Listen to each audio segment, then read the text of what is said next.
Jésus est Dieu. Cette déclaration est commune à tous les chrétiens, protestants, catholiques ou orthodoxes. Si tu ne vois pas Jésus-Christ comme étant pleinement Dieu, alors tu ne peux pas te dire chrétien. C'est le cas des témoins de Jéhovah, au même titre que les musulmans ou les juifs. On va voir ensemble 3 gros points pour leur montrer que Jésus est bien Dieu. Les disciples de Jésus avaient compris qui il était lorsqu'ils ont écrit les pages du Nouveau Testament. Jésus se déclarait lui-même être d'essence divine et il l'a également prouvé par ce qu'il a fait. On y va avec les versets dans la Bible montrant que Jésus est Dieu.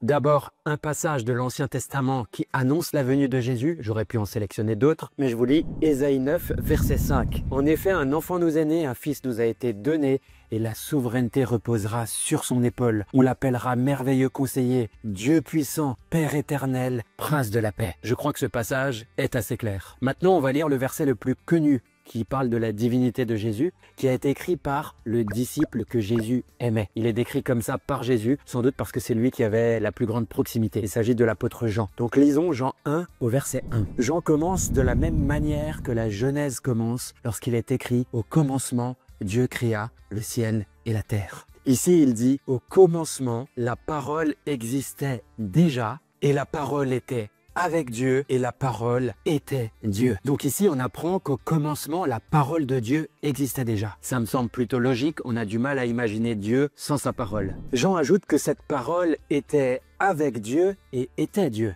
C'est intéressant, il y a là une double expression, comme s'il y avait 2 êtres différents ne formant qu'un. La parole était avec Dieu et était Dieu. Ensuite, Jean nous dit que toutes choses ont été créées par elle et rien de ce qui a été créé n'a été créé sans elle. Donc maintenant, on apprend que tout a été créé par la parole de Dieu. D'ailleurs, cela se confirme justement dans la Genèse où il y a des versets comme « Dieu dit que la lumière soit et la lumière fut. Dieu dit que la terre produise des animaux vivants, etc. » Donc lorsque Dieu dit, la chose se crée. La parole de Dieu est donc créatrice. Un autre verset vient le confirmer dans Psaume 33 au verset 9 « Car il parle et la chose arrive. Il ordonne et elle existe. » Mais si la parole de Dieu a créé toute chose, qu'elle est Dieu, mais qu'elle est aussi séparée de Dieu. Alors qui est-elle? Eh bien, Jean le révèle un peu plus loin au verset 14 lorsqu'il dit « Et la parole s'est faite homme, elle a habité parmi nous pleine de grâce et de vérité, et nous avons contemplé sa gloire, une gloire comme celle du Fils unique venu du Père. » Ah, lorsque la parole a été faite chair, elle a donc pris le nom de Jésus, le Fils de Dieu.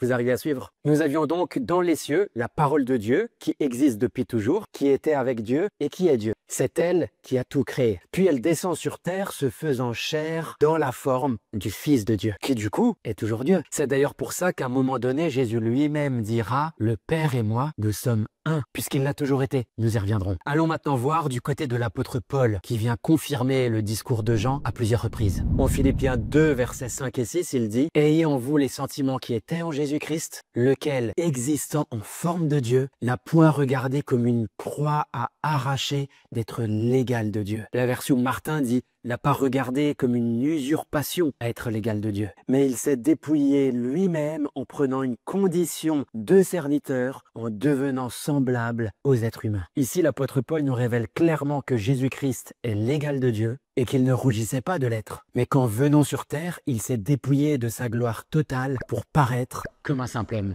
Pourquoi? Déjà, aucun homme ne peut voir Dieu dans toute sa gloire. Nous tomberions morts devant sa puissance et sa perfection. Alors, lorsque la parole de Dieu, Jésus, qui est Dieu, est descendu sur terre, il a dû se dépouiller de toute sa gloire, afin de se manifester devant nous et que nous puissions le voir. C'est ainsi qu'il a pris un corps d'homme.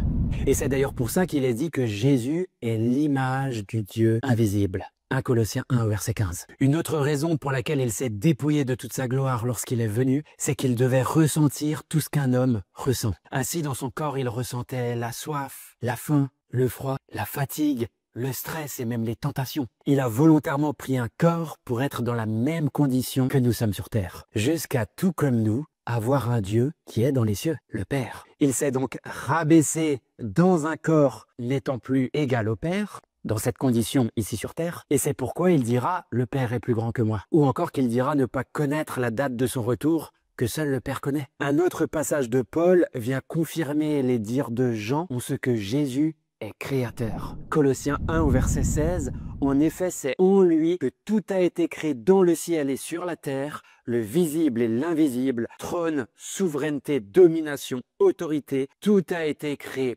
par lui et pour lui. Il existe avant toute chose et toute chose subsiste en lui. Paul écrira également dans sa lettre aux Hébreux au chapitre 1 au verset 8, mais il dit au Fils, et c'est Dieu qui parle là, ton trône, ô Dieu, est éternel.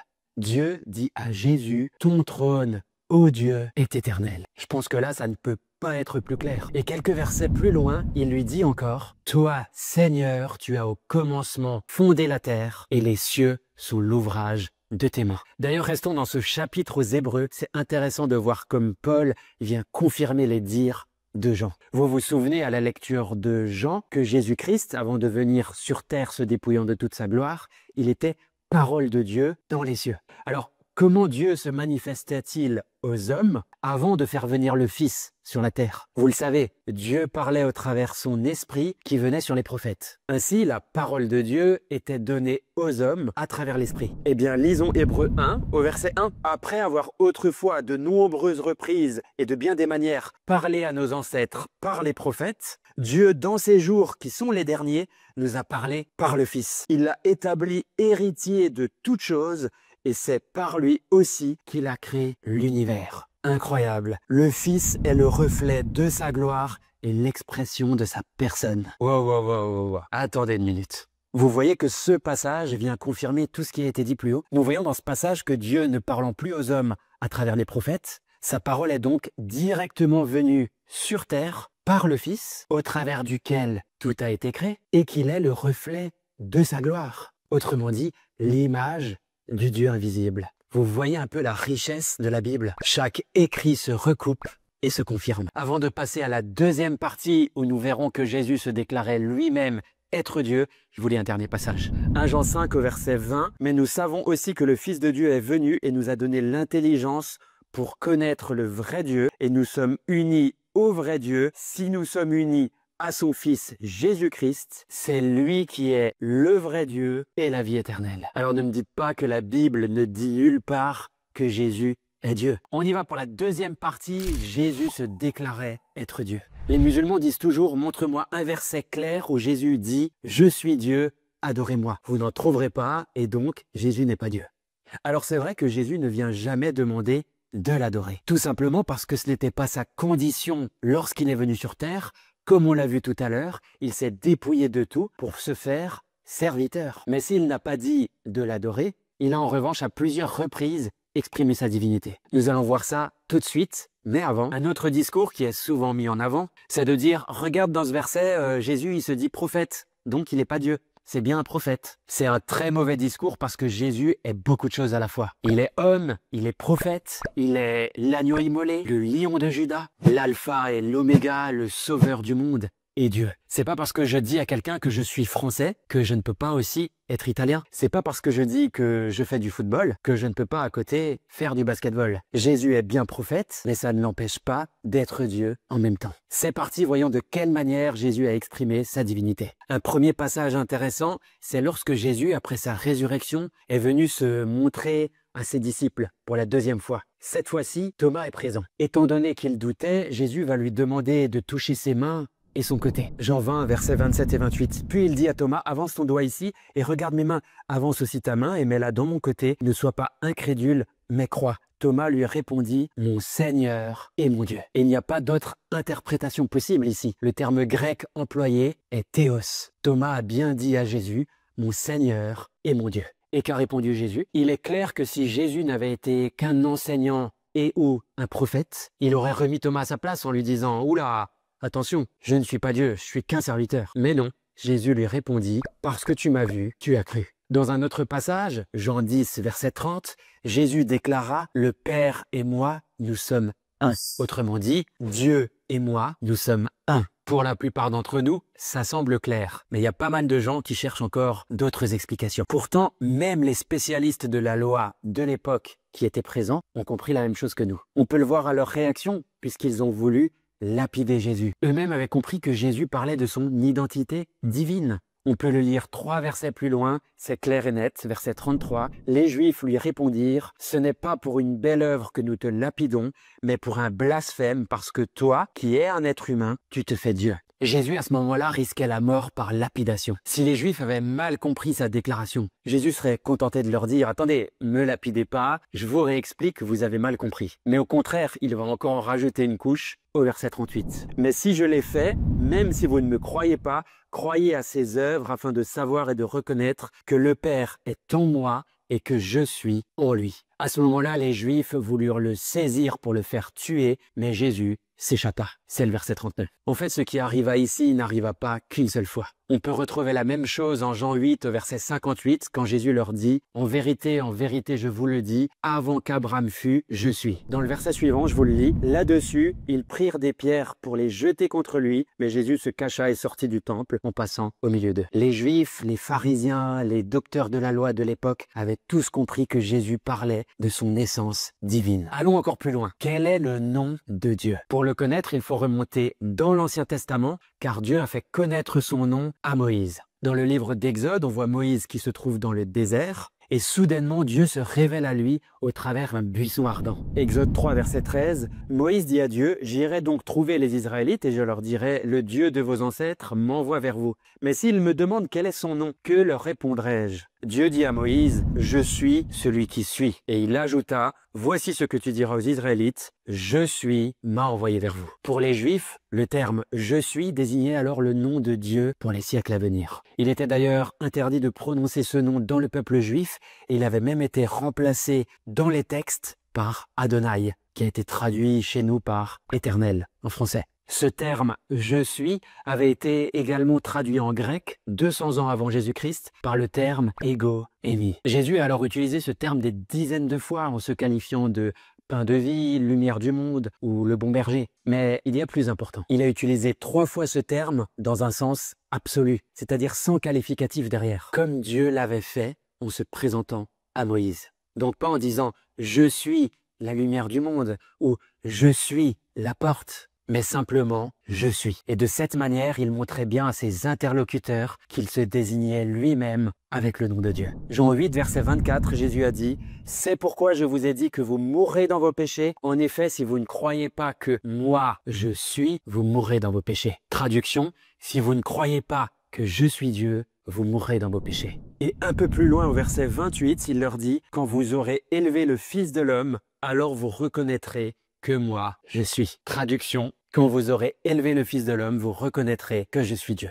Et dernier passage au verset 58, ce qu'on a vu avant, Jésus leur dit « En vérité, je vous le dis, avant qu'Abraham fût, je suis. » Traduction, avant qu'Abraham soit né, j'étais déjà Dieu, car je suis celui qui était, qui est et qui vient. C'est ce que d'ailleurs Jésus va déclarer dans l'Apocalypse au chapitre 1, verset 8. « Je suis l'alpha et l'oméga, dit le Seigneur Dieu, celui qui est, qui était et qui vient. » Je pense que Jésus ne peut pas être plus clair que ça. En fait, là où beaucoup de gens trébuchent, c'est qu'ils ne voient pas le plan de Dieu dans son ensemble. Ils ne voient donc Jésus que dans sa dimension terrestre. Mais comme je l'expliquais au début de la vidéo, Jésus était d'éternité en éternité. Avant de venir sur terre, il était dans les cieux en tant que parole de Dieu.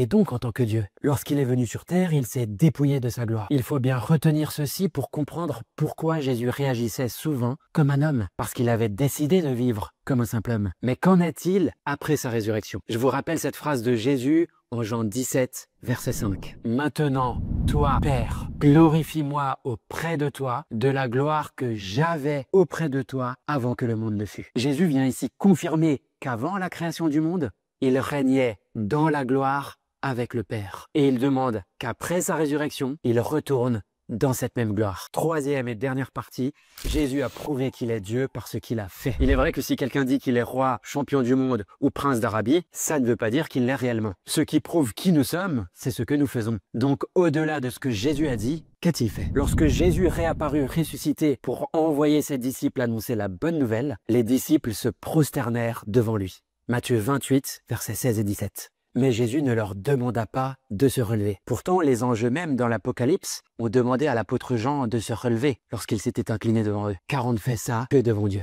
Jésus laissa les disciples se prosterner devant lui. Certains d'entre eux doutaient encore. Matthieu 28, 18, on peut lire, Jésus s'approcha et leur dit, « Tout pouvoir m'a été donné dans le ciel et sur la terre. » Autrement dit, Jésus déclarait être omnipotent, ce qui est un attribut qui n'appartient qu'à Dieu. Jésus les envoie ensuite alors baptiser les nations au nom du Père, du Fils et du Saint-Esprit. On voit là la Trinité. En Marc 2, verset 5, on voit Jésus dire à un paralysé, « Mon enfant, tes péchés sont pardonnés. » Or, le pouvoir de pardonner les péchés n'appartient qu'à Dieu seul. Et donc, les spécialistes de la loi qui étaient présents se dirent, « Mais ils blasphèment. » Jésus, connaissant leur cœur, leur rétorqua alors au verset 9, « Qu'est-ce qui est plus facile à dire au paralysé, tes péchés sont pardonnés, ou lève-toi, prends ton brancard et marche. » Cette phrase de Jésus est incroyable pour remettre les pharisiens à leur place. En effet, ça serait facile de dire à un paralysé, tes péchés sont pardonnés. On peut le faire aussi, on entend. En revanche, pouvons-nous lui dire, lève-toi et marche. Ainsi Jésus conclut au verset 10, afin que vous sachiez que le Fils de l'homme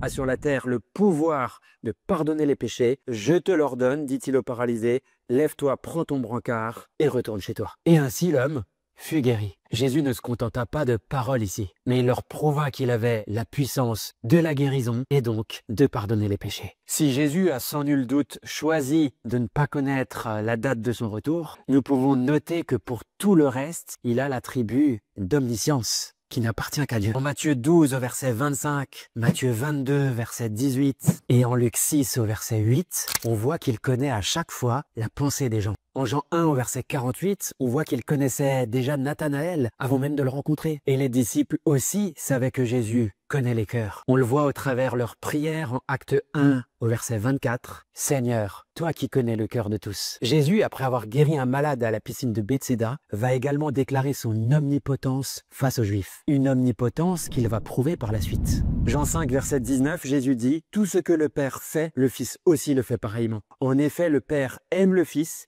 et lui montre tout ce que lui-même fait. Il lui montrera des œuvres plus grandes que celles-ci, afin que vous soyez dans l'étonnement. En effet, tout comme le Père ressuscite les morts et donne la vie, le Fils aussi donne la vie à qui il veut. Et puisque Jésus ne fait pas que parler, mais il agit, c'est ce qu'il fera avec la résurrection de Lazare, prouvant son omnipotence. Jésus fera d'ailleurs même plus que de ressusciter des morts sur terre, puisque, comme il le dit en Jean 6, au verset 54, le dernier jour, il nous ressuscitera. Et ici, il ne parlait plus d'une résurrection terrestre, mais il parlait de la résurrection éternelle. Il nous la donnera à son retour, en tout cas à tous ceux qui croient en lui. Et je termine avec la lecture de ce verset, 1 Thessaloniciens 4, versets 16 et 17. En effet, le Seigneur lui-même a un signal donné, à la voix d'un archange et au son de la trompette de Dieu, descendra du ciel, et ceux qui sont morts en Christ ressusciteront d'abord. Ensuite, nous qui serons encore en vie, nous serons tous ensemble enlevés avec eux sur des nuées à la rencontre du Seigneur dans les airs, et ainsi nous serons toujours avec le Seigneur. Jésus est Dieu.